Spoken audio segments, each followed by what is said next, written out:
There's a television programme that's very popular in our house. Well, popular for my other half. Anyway, I tend to be watching another episode of West Wing while this is on.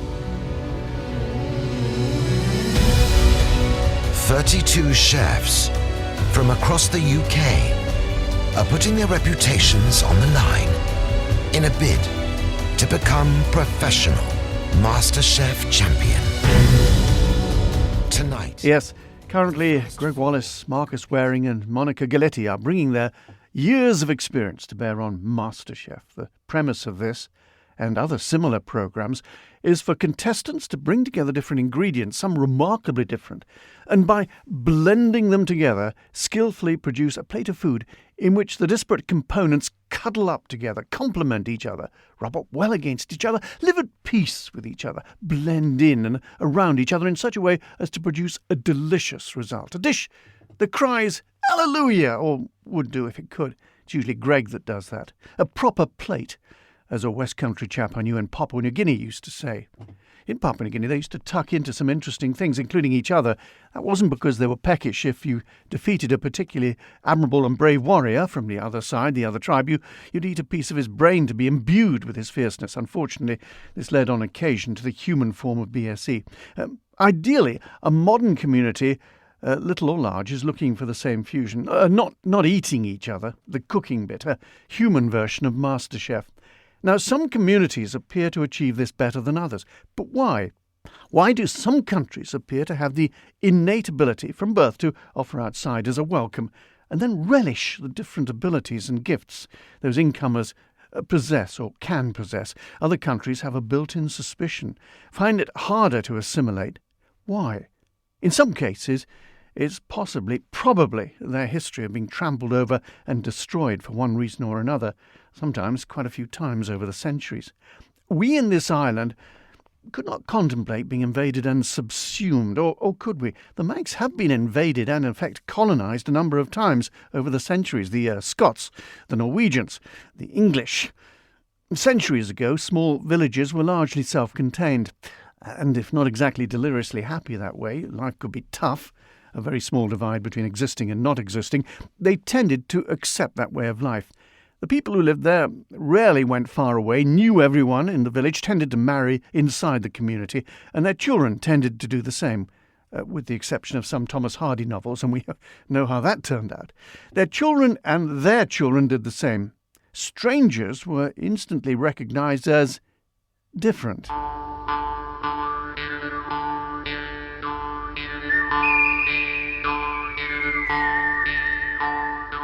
So when the man with no name came riding into town, a stranger arriving in a small, tight-knit community where everyone knows everyone, he tended to, or she tended to attract initially curiosity and perhaps even fear until more was known.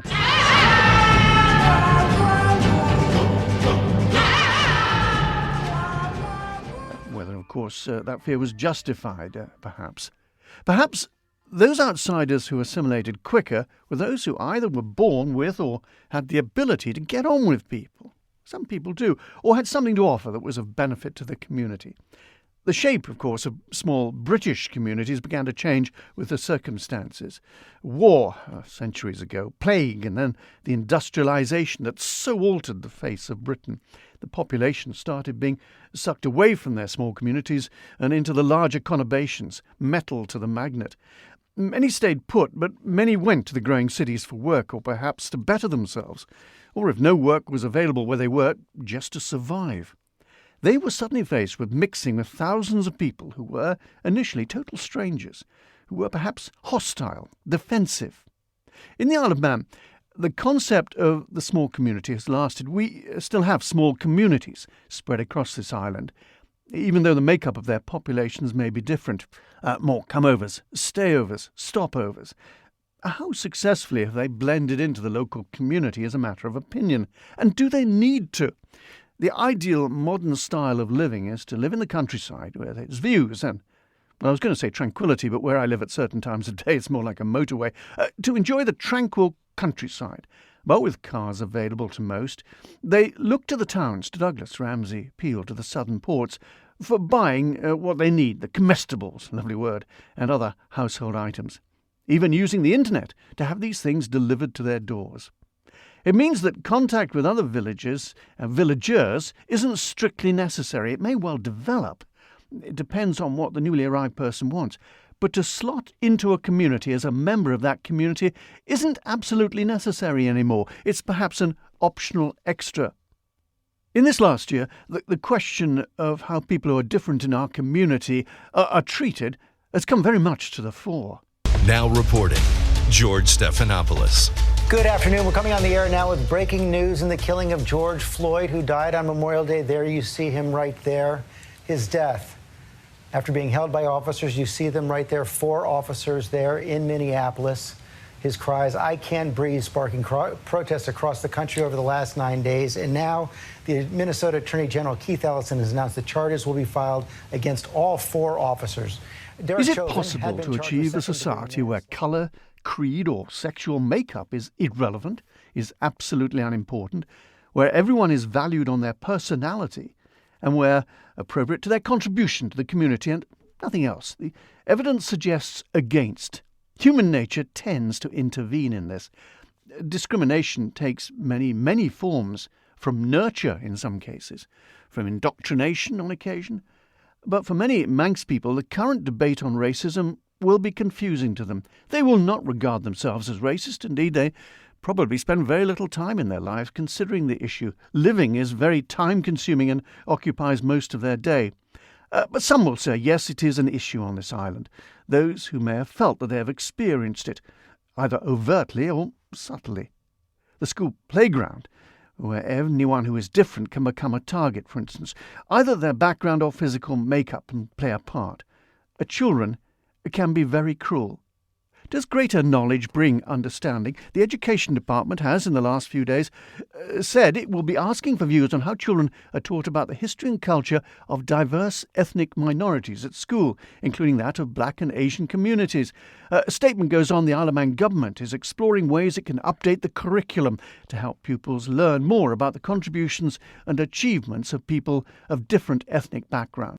This year has seen a heightened awareness and recognition of ethnic minorities in the Isle of Man, with more than 1,500 people attending a peaceful demonstration in Douglas on June the 9th following the death of George Floyd in police custody in Minneapolis. They go on, since this event, the Education Service has engaged closely with groups such as People of Colour Isle of Man, Manx National Heritage, the One World Centre and the Hardy Commission, supported by Culture Vannin. End of statement. In this programme, I have no intention of trying to tackle these big questions raised this year around this subject. What I'd like to do is travel back through the centuries and look at the different peoples who have come here to the Isle of Man, making the island their home by integration in some cases, others forcibly. The Isle of Man has been invaded a number of times. At one time, those invaders were blonde and came from the north. Super trooper beams are gonna blind me, but I won't feel blue. These early tourists were super troopers in that they were hardened Marines, Vikings who had become crowded in their fjords in Norway and were looking for loot where it was available, as the monks at Lindisfarne discovered disastrously in 793, but also for land to inhabit. Their travels took them north towards Greenland and probably as far as America, which of course wasn't America then because Americo Vespucci hadn't got round to being born and giving his name to that continent. But they also headed south, indeed as far as Constantinople, famously. Now, the Isle of Man became an island roughly about 85,000 years ago when melting glaciers caused sea levels to rise, cutting off the Mesolithic Britain from mainland Europe. The first human occupation, we think, arrived on the island as the Ice Age retreated some 10,000 years ago. It seems likely that those early inhabitants, the original Manx, though the island hadn't been named Man by then, so they wouldn't have been Manx, that's been pedantic, just got on with existing. The Romans didn't seem inclined to cross over from mainland UK, or we might have ended up as Ro-Man. But before then, they may, in the island, have been visited by Pythias of Massalia. Now, who was he? Well, around 300 BC, or BCE as it's now known, he undertook a heroic bit of exploration, going from what we now know as Marseille, up the coast of France, across to Cornwall, then up the Irish Sea to what he termed Thule, possibly Norway, possibly further north, then back into the Baltic. He wrote an account. It's referred to by later writers, but the account itself disappeared. Anyway, it's possible that after visiting the tin miners of Cornwall, he landed on the Isle of Man, had an ice cream and left. Early in its history, the first Celtic tribes arrived and began to inhabit the island. It's likely that these immigrants arrived from Ireland, as the current Manx Gaelic language so closely resembles the Irish Gaelic.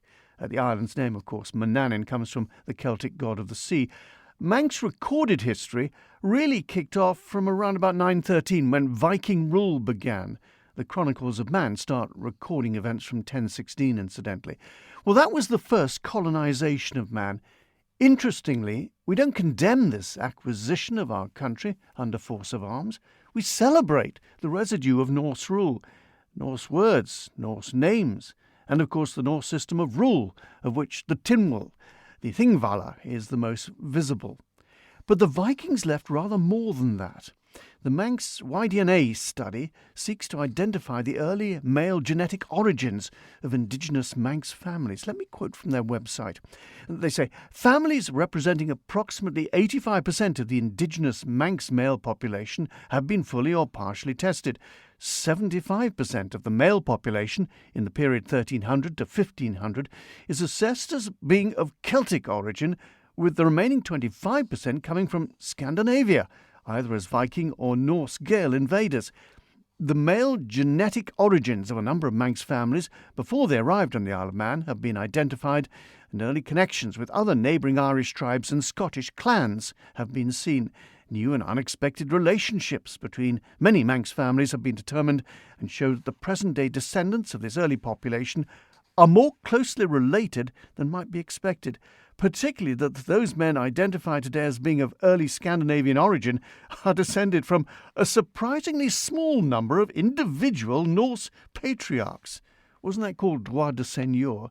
So, as Tony Hancock once observed, 100% Anglo-Saxon with perhaps just a dash of Viking. Nothing else has crept in, no? So, a Celtic and Viking mixture. Now, the Isle of Man might have continued being overlooked by the major local nations if it hadn't been for its position, slap bang in the middle of the Irish Sea. In modern terms, it was like living in a semi on the central reservation of the M6. It tended to get noticed. The island, with its hills and mountain, is a convenient windbreak for ships to shelter behind wherever the wind is coming from, along with some convenient mooring and indeed harbours.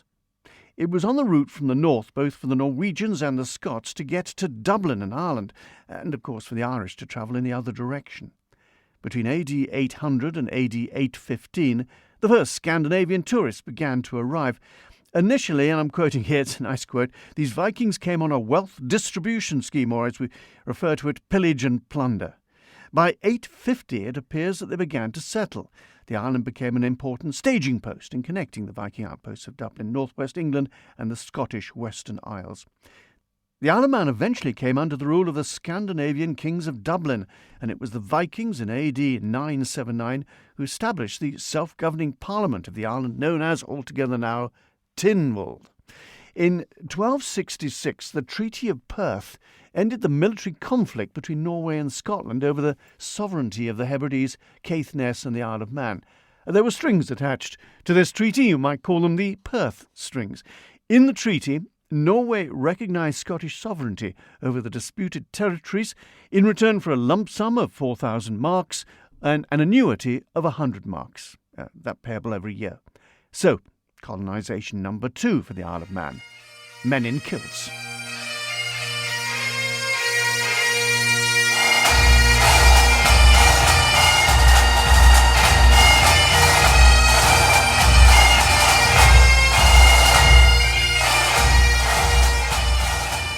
One particularly notable event, on the 18th of May 1313, the Scottish king Robert the Bruce invaded the Isle of Man at Ramsey.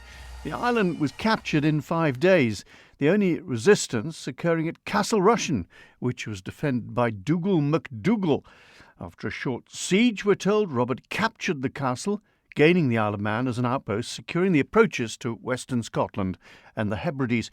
Now, in Scotland, the Bruce had adopted a policy of when he captured a castle or strong point, he didn't try and hold it to be possibly recaptured by the English. He just pulled most of it down, and apparently Castle Rushen had a good bit of its walls pulled down so that when the Bruce moved on to Dublin, he didn't leave a possible stronghold in his rear.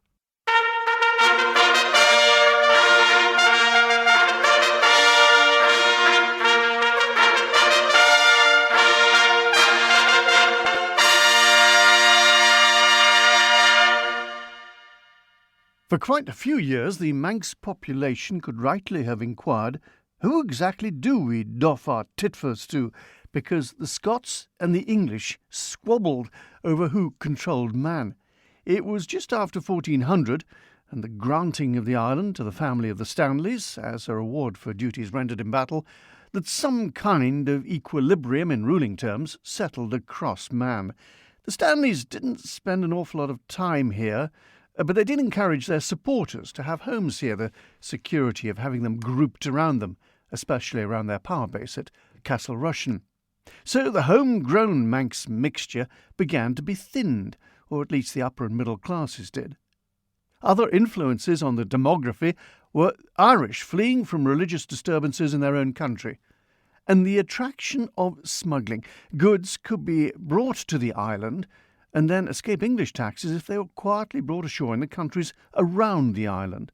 It was, in effect, the original version of the financial sector. Its consequence was the sale of the island to the English, who got a bit miffed at missing out at all that tax revenue. There were a number of influences on the population, half-pay officers looking for somewhere cheaper to live. After the Battle of Waterloo, that practice increased. The Isle of Man got a reputation in that area. The debt laws. For a while, English debtors could come here and escape their debts if those debts were not contracted on the Isle of Man. This was written in 1794. Douglas is not only the chief seat of commerce, it's also the principal residence of the English. Officers on half-pay and gentlemen of small fortune resort hither, invited by the abundance of the necessaries and the easy access of the luxuries of life. Besides these, there are several decayed merchants who have sought shelter here from the persecution of unrelenting creditors. These live in retirement and seldom mingle with their more independent countrymen. To the society of the English, Douglas is considerably indebted. They have given life and gaiety to the town, and have contributed to polish the manners of the natives. Convivial societies, assemblies, and card parties are now frequent among the higher circles of Douglas. The man on his arrival is, ipso facto, immediately suspected of coming hither to avoid his creditors. Who else came over? Well, farmers from across saw opportunities in the rolling green acres of Mann. Miners from Cumbria and Cornwall came as the Manx mines industry flourished. We dig, dig, dig, dig, dig, dig, dig, in a mine the whole day through. To dig, dig, dig, dig, dig, dig, dig is what we like to do. It ain't no trick. So the Manx mixture was getting all kinds of ingredients. But these were influences in historical times. What of modern times? Well, here there were two great influences. Tourism, the end of empire, and three great influences. Tourism, the end of empire, the finance sector, and Eastern Europe. Four great influences. Eastern European immigration. It was Governor Locke, arguably the greatest Manx governor, who cast his eyes across the waters, saw the numbers streaming into the Lake District as tourists, and thought, we can do with some of that. Loch Promenade and the revamped harbour at Douglas followed, as did many, many visitors, and the Manx fortune was made for decades. But they were in the main visitors. A major influx of residents came at the end of the 50s, and they were desperately needed. The Manx economy was struggling.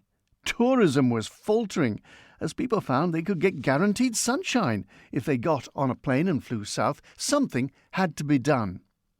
Now, the island had a few things going for it. Green hills, beaches, empty roads.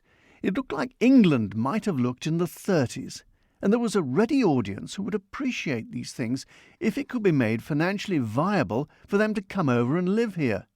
They were the refugees of empire, the Britons who had made their lives abroad in the Raj and elsewhere, and now felt uncomfortable as those countries revelled in their independence. What these people wanted was a place that looked like the England they'd left behind, but was also cheap to live in. They needed some help, and they were given it. Let me quote from the New History of the Isle of Man. The decisive economic change in this period came in the management of the economy with the explicit purpose of attracting new residents, industry and wealth. This was achieved by establishing the island as a low-tax centre and providing additional incentives to invest in the island. In 1956, Tynwald had supported a proposal from Lieutenant Governor Dundas to appoint an income tax commission to review policy on direct taxation. With 4 members of Tynwald and 3 income tax experts, the commission paved the way for a radical shift in taxation policy. On the 21st of June 1960, Tynwald accepted the commission's recommendation to abolish surtax, that's a super tax, as a means of attracting well-to-do residents, investment in industry, and generally strengthening the economy of the Isle of Man. The proposal was approved after a strongly argued debate by 15 votes to 9 in the Keys and 7 votes to 1 in the Legislative Council, with Manx Labour Party members strongest in their opposition. Well, this had the desired effect, but those who arrived did carry the stigma of a tag: come-overs, stopovers, when-I's. When-I's from the habit of starting sentences was, when I was in. But they settled quietly in, enjoyed the countryside and the laid-back life. The island gained a reputation as a sort of modern-day shire, where doors were left unlocked and thugs weren't left unbirched. The diaspora from empire was followed by an influx from the finance sector. Now, this was a bit like the running trade part 2. The island, able to adjust its domestic tax, made financial businesses welcome. The British government, faced with possibly having a basket case on their hands when the Manx tourist trade slumped, applauded the financially reborn Manx. Initially, things went well. Admittedly, the island acquired a reputation as a place where suitcases full of money could find a home with few questions asked. The island's reputation started to get a bit tarnished. Athol Street was referred to as the only street on the island which was shady on both sides. But the Manx economy thrived. This has been a gentle wander through the popular makeup of this small island. But a few years ago, the sound of the island began to change.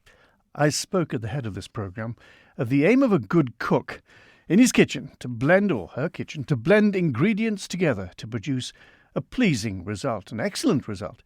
The ingredients for a multicultural society are here. In the last few years, under the aegis of EU regulations in particular, many people of differing nations came here to live and work, either for a shortish period or to make their homes here. They joined, for instance, the many Philippine people who had made the island their homes and whose contribution in particular to the island's social and caring structures has been invaluable. Many nationalities have become a part of this community. Only this week I was talking to a lady from Peru who was looking forward to a party in Douglas where she told me people from 15 different nations would be present. She was busy putting together a flag incorporating all those nations. My experience of the island in the last 20 years is that those who've come originally from different countries now have confidence in their lives in this island. A walk down Strand Street is a multilingual experience. The world come to us to share lives. But then there are those who feel the island still has progress to make in making all who want to be part of the island community welcome. How much of a problem is that? That's possibly a debate for the new year. In the meantime, may I leave you with some lines which used to be widely quoted to underline the differences between people of different countries around the world. They were written by Rudyard Kipling, largely regarded as the poet of the British Empire and therefore, in some circles, deprecated. The lines are, "East is east and west is west, and never the twain shall meet, till all God's children stand at last before God's judgment seat." That's usually where the quote is ended. But the quotation continues in the poem, "But there is neither east nor west, border or breed or birth, when two strong men stand face to face, though they come from the ends of the earth." Good evening.